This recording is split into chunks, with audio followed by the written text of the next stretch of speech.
Üstüne! Verdad!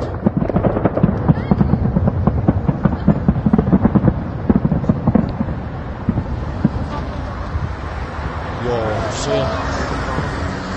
Burada.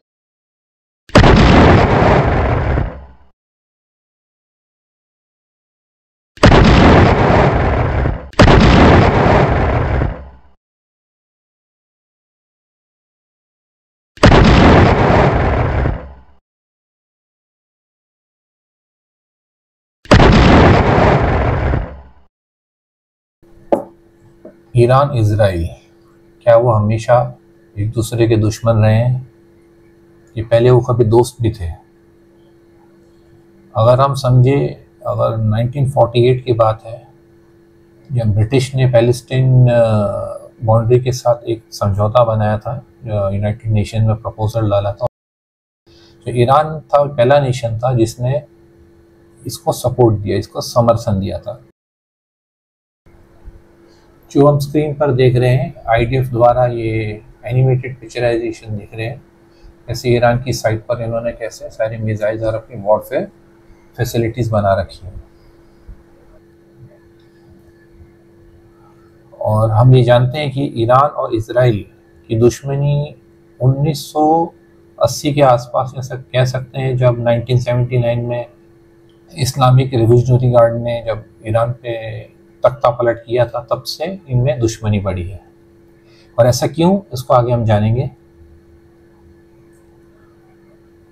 ऐसी क्या बात थी जो ईरान, जो पहला नेशन था, जो अरब नेशन, जो इजराइल को रिकॉग्नाइज किया था एज अ कंट्री 1948 में, और इसके बाद इजराइल ही वो थे जिन्होंने ईरान की आर्म फोर्सेस को ट्रेनिंग दी और ईरान को टेक्नोलॉजी दी, एग्रीकल्चरल चीज़ें जैसे एक्सपर्टाइज है इजराइल की, तो उन्होंने टेक्निकल नो हाउ दिया था ईरान को। और इतना ही नहीं, ईरान के शाह ने इजराइल को तेल में पेमेंट की थी जब उनकी इकोनॉमी प्रॉब्लम में थी। तो वो हमेशा एक दूसरे के काम आए रहे और दोस्त रहे थे।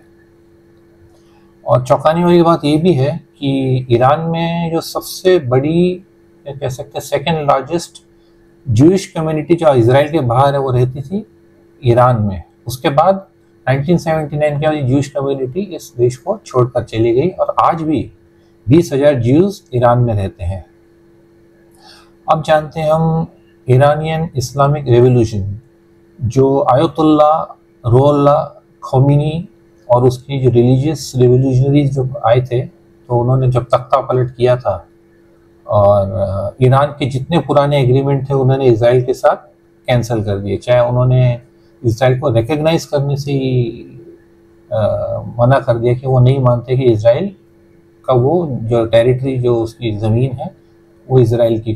1948 का UN एग्रीमेंट जो प्रपोजल था उसको उन्होंने खारिज कर दिया। तो उन्होंने काफ़ी टेररिस्ट ऑर्गेनाइजेशन को सपोर्ट किया है और स्पेशली पैलेस्टीनियन टेरिटरी के अंदर उन्होंने काफ़ी इंटरफेरेंस की है। और हिजबुल्लाह, हमास, हूती यमन में है, पैलेस्टीनियन इस्लामिक जहाद और ऐसे और छोटे छोटे टेररिस्ट ग्रुप्स हैं जो ईरान ने सपोर्ट किया। ईरान का मतलब ये जो खोमेनी सरकार जिस समय है, जो सारे पावर उनके हाथ में है, कंट्रोल उनके हाथ में है, और जो डेमोक्रेटिक गवर्नमेंट वहाँ इलेक्ट होती है उनके पास पावर्स ही नहीं है। इलेक्शंस फिर भी होते हैं वहाँ पर। खोमेनी सरकार जो है ईरान की, वो यहूदियों के इतने अगेंस्ट क्यों है?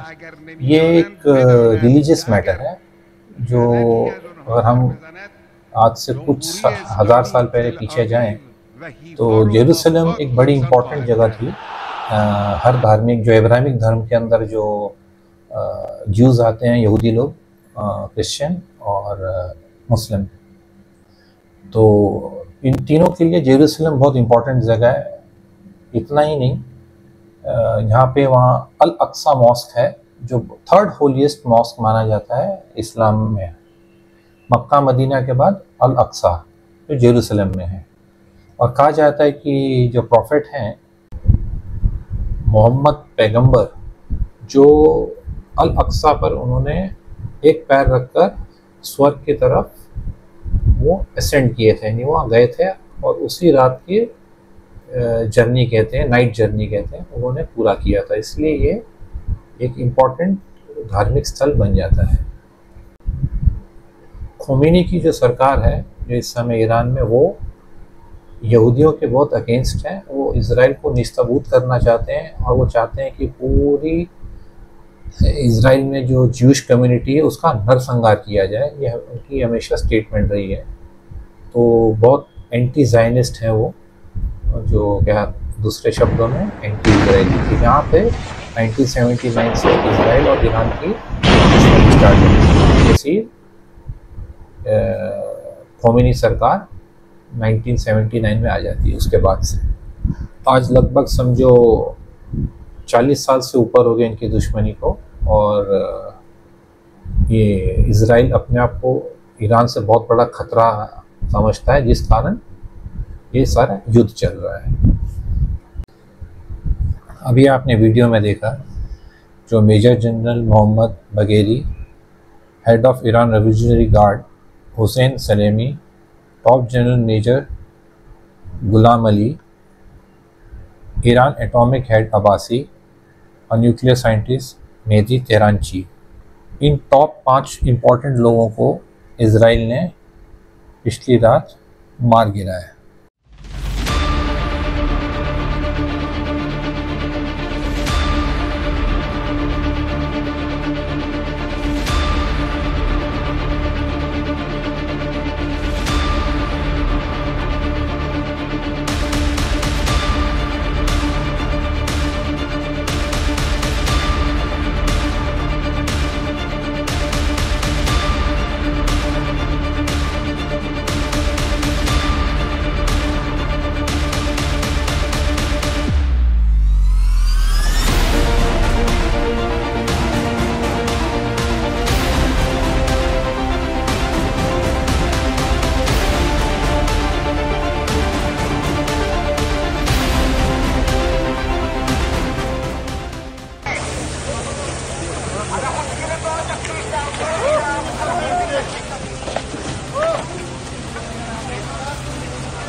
זה היציאה די. וואי, זה נראה כמו זיקוקים. וואו, איזה יופי.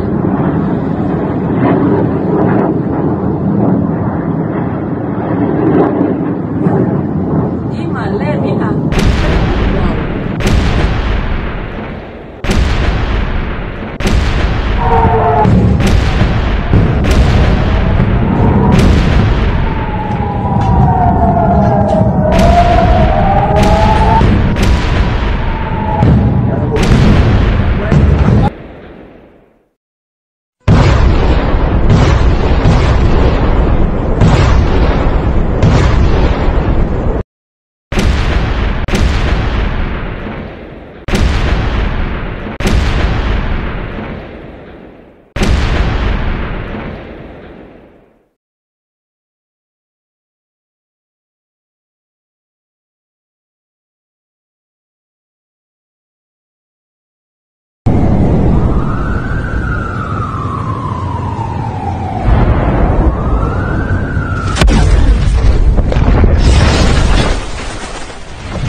שם, זה לא נפילות? זה נפילות, אבא, זה נפילות.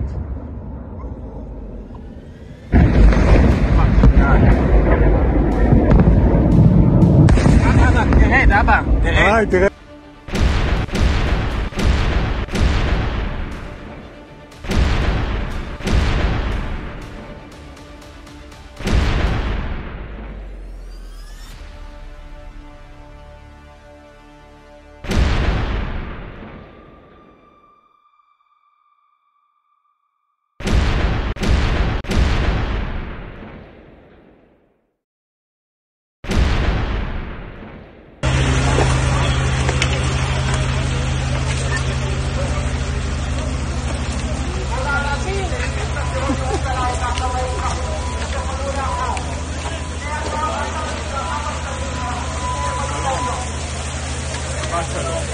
מאוד תושבים יקרים, אנחנו פה בזירת ארץ מורכבת מאוד.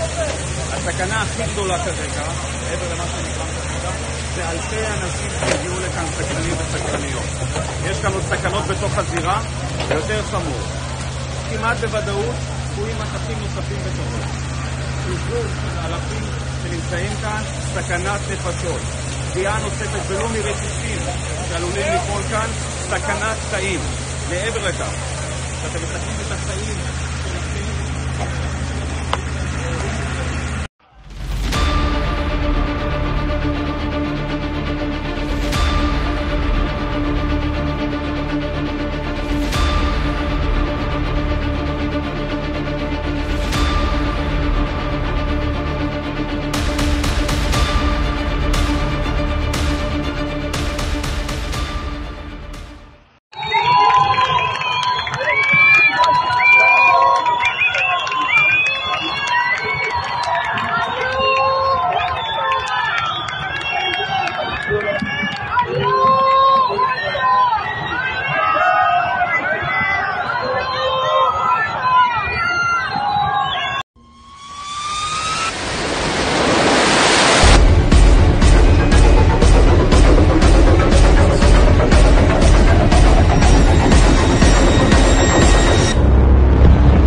अगर आप चाहें तो कृपया लाइक और सब्सक्राइब करें।